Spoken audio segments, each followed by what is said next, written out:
नमस्कार दोस्तों, स्वागत है आप सभी का एक बार फिर से। दोस्तों, अगर आप अपनी लाइफ में कुछ नया सीखना चाहते हैं तो चैनल अनमोल जानकारी को सब्सक्राइब जरूर करिएगा। यह दोस्तों, बाद मास की पूर्णिमा से पितृपक्ष शुरू हो जाते हैं जो आश्विन मास की अमावस्या पर समाप्त होते हैं।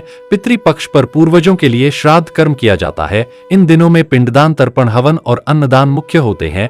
यह दिन पितरों को समर्पित होते हैं। ऐसी मान्यता है कि जो लोग पितृपक्ष में पूर्वजों का तर्पण नहीं करते उन्हें पदोष लगता है। राध के बाद ही पितृ दोष से मुक्ति मिलती है। श्राद्ध से पितरों को शांति मिलती है, वे प्रसन्न होते हैं और उनका आशीर्वाद परिवार को प्राप्त होता है। जिस किसी के परिजन, चाहे वह विवाहित हो या अविवाहित, बच्चा हो या बुजुर्ग स्त्री हो या पुरुष, जिनकी मृत्यु हो चुकी है, उन्हें पितर कहा जाता है। पितृपक्ष में मृत्यु लोक से पीतल पृथ्वी पर आते हैं और अपने परिवार के लोगों को आशीर्वाद देते हैं। पितृपक्ष में पितरों की आत्मा की शांति के लिए तर्पण किया जाता है। पितरों के प्रसन्न होने पर घर में सुख शांति आती है। ऐसी मान्यता है कि श्राद्ध पक्ष में यमराज मृत जीवों को मुक्त कर देते हैं ताकि वे अपने परिजनों के यहां जाकर तर्पण ग्रहण करें और पूरे परिवार को आशीर्वाद देकर जाए। श्राद्ध की उत्पत्ति श्रद्धा से हुई है, यानी कि अपने पितरों के प्रति सच्ची श्रद्धा रखने का पर्व ही पितृपक्ष है। श्राद्ध पक्ष है दुनिया से विदा हो चुके पितरों की आत्मा की तृप्ति के लिए सच्ची भावना के साथ जो तर्पण किया जाता है, बस उसे श्राद्ध कहते हैं। पितृपक्ष में कब करें, किसका श्राद्ध? शास्त्रों के अनुसार पितृपक्ष में अपने घर के सभी दिवंगत लोगों का श्राद्ध उनकी मृत्यु तिथि पर हिट करना चाहिए। मृत्यु तिथि से तात्पर्य उस तिथि से है जो तिथि अंतिम श्वास परित्याग करते समय विद्यमान हो। उस स्थिति को कि श्राद्ध पक्ष में दोपहर के समय 12:30 से दोपहर 1 बजे तक के बीच में श्राद्ध कर्म करना चाहिए। अगर आप अपने दिवंगत लोगों की मृत्यु तिथि के बारे में नहीं जानते हैं तो आप उनका श्राद्ध सर्वपितृ अमावस्या के दिन ही करें। अगर आपके घर में जिन लोगों की संख्या सामान्य मृत्यु चतुर्दशी तिथि को हुई हो, आपको उनका श्राद्ध चतुर्दशी तिथि पर बिल्कुल भी नहीं करना चाहिए, बल्कि त्रयोदशी या अमावस्या के दिन आपको उन लोगों का श्राद्ध करना चाहिए। आपके परिवार में जिन लोगों के अकाल मृत्यु हुई हो तो उनका श्राद्ध मृत्यु तिथि वाले दिन बिल्कुल भी नहीं करना चाहिए। अकाल मृत्यु जिन लोगों की भी होते हैं उनका श्राद्ध चतुर्दशी तिथि पर करना चाहिए, चाहे उनकी मृत्यु किसी भी तिथि पर क्यों ना हुई हो। सौभाग्यवती स्त्री अर्थात पति के रहते हुए जिस महिला की मृत्यु हो गई हो, उस महिला का श्राद्ध नवमी तिथि पर ही किया जाता है, चाहे उनकी मृत्यु की तिथि कोई भी हो। ऐसी स्त्री जो मृत्यु को प्राप्त हो चुकी हो लेकिन उनकी तिथि पता ना हो तो उन स्त्रियों का श्राद्ध भी मात नवमी तिथि को ही करने का विधान है। सभी वैष्णव सन्यासियों का श्राद्ध एकादशी तिथि पर ही किया जाता है। नाना नानी का श्राद्ध प्रतिपदा तिथि पर ही किया जाता है। दोस्तों, जिन परिजनों को अकाल मृत्यु प्राप्त हुई है, जैसे कि शस्त्र का हक, आत्महत्या, बीच और दुर्घटना आदि से मृत लोगों का श्राद्ध चतुर्दशी तिथि पर ही किया जाता है।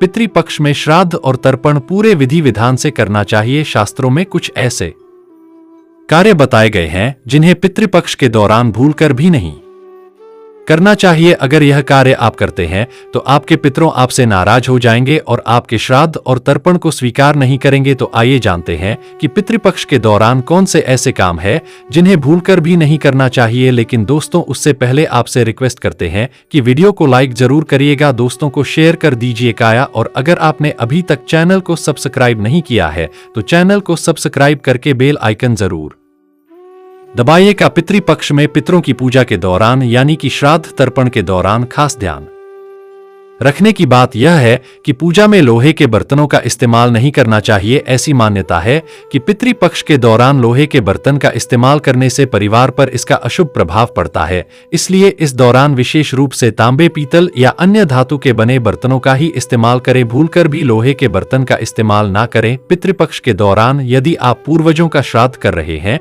तो ना ही शरीर पर तेल लगाएं और ना ही पान खाएं। इसके अलावा किसी दूसरे के घर का खाना भी इस दौरान खाना वर्जित होता है। पितृपक्ष में अपने पूर्वजों की आत्मा की शुद्धि के लिए पूजा की जाती है कि यह समय उन्हें याद करने का और पितरों के लिए शोक मनाने का होता है। एक तरह से शोकाकुल माहौल होता है। इसमें धार्मिक मान्यता है कि इस समय कोई शुभ कार्य संपन्न नहीं किए जाते हैं और घर में किसी भी तरह की कोई नई वस्तु की खरीदारी करना भी अशुभ माना जाता है। पितृपक्ष के दौरान दरवाजे पर आने वाले भी भिखारी या किसी अन्य व्यक्ति को बिना भोजन करे ना जाने दे। इसके साथ ही साथ घर के छत पर या कहीं और पशु पक्षियों के लिए खाना अवश्य ही रखे। माना जाता है कि इस दौरान पूर्वज किसी भी रूप में आपके घर पधार सकते हैं। जो पुरुष इस दौरान अपने पूर्वजों का श्राद्ध करते हैं, उन्हें विशेष रूप से इस बात का ध्यान रखना चाहिए कि इस दौरान उन्हें अपनी दाढ़ी नहीं बनानी चाहिए, ना ही बाल कटवाने चाहिए। शास्त्रों में इस बात का उल्लेख है कि श्राद्ध पक्ष में पुरुषों को भूलकर भी दाढ़ी मूछ नहीं कटवाने चाहिए, ना ही बाल कटवाने चाहिए। अगर आप ज्यादा करते हैं तो आपके पितरों आपसे नाराज हो सकते हैं। इसके साथ ही आपको धन की हानि भी हो सकती है। पितृपक्ष के दौरान घर पर ही बनाए गए सात्विक भोजन से अपने पितरों को भोग लगाना चाहिए। यदि आपको अपने पूर्वजों की मृत्यु तिथि याद है तो ध्यान रखते हुए उस दिन ही पिंडदान करें, नहीं तो फिर पितृपक्ष के आखिरी दिन पिंडदान अथवा तर्पण की विधि पूजा संपन्न करनी चाहिए। श्राद्ध कर्म में काले तिल का प्रयोग करना चाहिए। शरद में भूलकर भी सफेद तिल का इस्तेमाल नहीं करना चाहिए। पिंडदान करते वक्त तुलसी का पत्ता अवश्य ही रखें। श्राद्ध कर्म हमेशा दोपहर के समय में करना चाहिए, कभी भी शाम, रात, सुबह या अंधेरे में श्राद्ध कर्म नहीं करने चाहिए। कि पितृपक्ष में गायों, ब्राह्मणों, कुत्तों और चींटियों को भोजन खिलाएं। श्राद्ध पक्ष के दौरान कोई भी शुभ कार्य ना करें, जैसे कि मुंडन, वाहन खरीदना, यह कोई नई जमीन खरीदना या व्यापार खरीदना या गृह प्रवेश करना, शादी विवाह, अत्यधिक कार्य श्राद्ध पक्ष के दौरान नहीं करने चाहिए। कि श्राद्ध पक्ष के दौरान केवल आप घर की जो बहुत ही जरूरी चीजें होती है, रोजमर्रा के इस्तेमाल की चीजें होती है, बस वही चीजें आप खरीद सकते हैं। श्राद्ध पक्ष के दौरान मांसाहारी भोजन भी नहीं करना चाहिए, ना ही प्याज, लहसुन का भोजन करना चाहिए। श्राद्ध कर्म के दौरान अगर आप जनेऊ पहनते हैं तो पिंड दान के दौरान उससे बाएं की जगह दाएं कंधे पर रखे। श्राद्ध कर्म करने वाले व्यक्ति नाखून भी नहीं काटे। श्राद्ध पक्ष के दौरान तंबाकू, सिगरेट, धूमपान, शराब इत्यादि का सेवन भी ना करें। यदि संभव हो तो श्राद्ध पक्ष के दौरान आप अपने घर में चप्पल पहनकर ना रहे। श्राद्ध पक्ष में नए वस्त्र भी नहीं खरीदने चाहिए। कि अगर आपके घर में पहले से ही खरीदे हुए नए वस्त्र नहीं, चादर वगैरह रखे हैं, तो आप उन्हें शराब से पहले एक बार अवश्य ही पहन ले। चादर वगैरह तो एक बार उन्हें अवश्य ही बिछा ले, क्योंकि श्राद्ध के दौरान कोरे कपड़े का, यानी कि बिना पहने हुए, बिना इस्तेमाल किए हुए कपड़े का इस्तेमाल नहीं किया जाता है।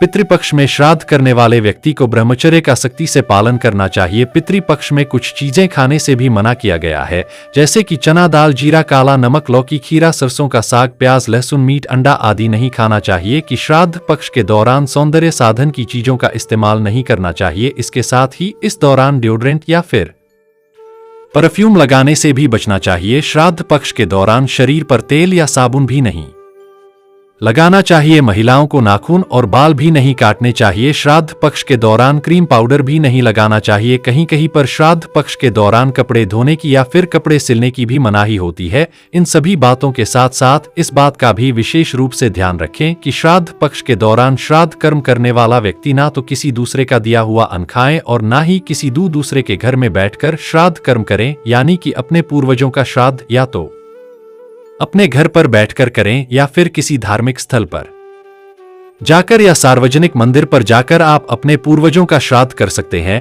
लेकिन किसी अन्य के घर पर जाकर अपने पूर्वजों का श्राद्ध ना करें। जी की शास्त्रों के अनुसार श्राद्ध पक्ष के दौरान अगर कोई व्यक्ति इन नियमों का पालन नहीं करता तो तमाम दुखों और तकलीफों से गुजरना पड़ता है, उसके पितरों को शांति नहीं मिलती है। तो आइए अब जानते हैं श्राद्ध पक्ष के दौरान ऐसे कौन से काम है नहीं करने से पितरों का आशीर्वाद मिलता है। आपको हम कुछ ऐसे उपाय बताने जा रहे हैं जिन उपायों को अगर आप पितृपक्ष के दौरान करेंगे तो आपको अपने पितरों का आशीर्वाद अवश्य ही प्राप्त होगा। कहते हैं घर हो या व्यापार स्थल, पितरों की हंसती मुस्कुराती हुई तस्वीर लगानी चाहिए, लेकिन ध्यान रखें तस्वीर हमेशा दक्षिण पश्चिम की दीवार या कोण पर ही लगाए, इससे पितरों का आशीर्वाद मिलता है। दिन की शुरुआत करते समय सबसे पहले पितरों की तस्वीर को प्रणाम करें, तस्वीर के ऊपर फूल माला चढ़ाए, धूप बत्ती जलाएं और उनका आशीर्वाद ले। ऐसा करने से पितरों को अच्छा लगता है और वे प्रसन्न होते हैं, अपना आशीर्वाद देते हैं। पितरों की जयंती और बरसी मनाना कभी भी ना भूले। इस दिन कोई ना कोई आयोजन जरूर करें, भले ही छोटा सा ही करें, लेकिन उन्हें याद जरूर करें। साथ ही उनकी यादें की खाना और मिठाइयां भी बांटी, इससे उनकी कृपा सदैव आप पर बनी रहेगी। पितरों को प्रसन्न करने के लिए आप उनके नाम पर प्याऊ बनवाए। कहते हैं कि इससे उन्हें काफी प्रसन्नता मिलती है। इसके अलावा उनके नाम पर मशीन में बैठने की व्यवस्था करवाए। यदि चाहे तो कोई चबूतरा बनवा सकते हैं या फिर चबूतरा बना हो तो उसके ऊपर चेक भी करवा सकते। पितरों को प्रसन्न करने के लिए अधिक से अधिक दान करें, चाहे तो धन या किसी अन्य वस्त्र या जरूरत की वस्तुओं का दान भी दे सकते हैं। इससे पितरों को शांति मिलती है और वे प्रसन्न होते हैं। पितृपक्ष में रोज पितरों के निमित्त जल जो काले तिल और पुष्प के साथ पितरों का तर्पण करने से पी प्रसन्न होते हैं और पी दोष दूर होते हैं। पितृपक्ष में अपने पितरों के नाम से श्रीमद् भागवत गीता और गरु पुराण का पाठ करने से पितरों को शांति प्राप्त होती है कि पितृपक्ष के दौरान रोजाना सुबह स्नान करने के पश्चात पितरों भी नमः इस मंत्र का जाप अवश्य ही करें। ऐसा करने से पितरों की आत्मा को शांति मिलती है और पितरों को प्रसन्न होते हैं। इसके साथ ही पितरों की प्रसन्नता के लिए पितृपक्ष में श्री गीता जी का भी पाठ अवश्य करना चाहिए। दोस्तों, इन छोटे छोटे उपायों को पितृपक्ष के दौरान करने से पितरों की आत्मा को शांति तो मिलती है, इसके साथ ही पितरों का आशीर्वाद प्राप्त होता है। पितरों के आशीर्वाद से सभी काम निर्विघ्न हो जाते हैं और घर में सुख समृद्धि आती है। उम्मीद है आपको हमारी यह वीडियो पसंद आई होगी। आज के लिए बस इतना ही दोस्तों। अगर आपको यह वीडियो पसंद आया है तो वीडियो को लाइक करिएगा, दोस्तों को शेयर जरूर करिएगा।